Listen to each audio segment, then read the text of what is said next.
Selanjutnya menjadi Bapak Wali Kota, menjadi wakil, menjadi pemimpin di Kota Langsa ini. Mudah-mudahan amin. Ya mungkin ada bapak-bapak lain yang berasal dari SMP atau SD atau alumni yang silakan Pak, kami informasikan kepada kita. Nah, inilah SMP 6 ya, SMP Negeri 6 Langsa adalah alumni dari Bapak Ketua Pengadilan Negeri Langsa Bapak Ismail Hidayat SH.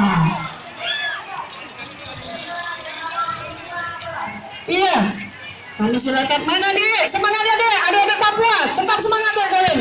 Walaupun dari Papua tapi tetap Islam ya. Angkat tombaknya. Yes. Angkat tombaknya, yang nggak mau tombak angkat tangannya. Ya semangat.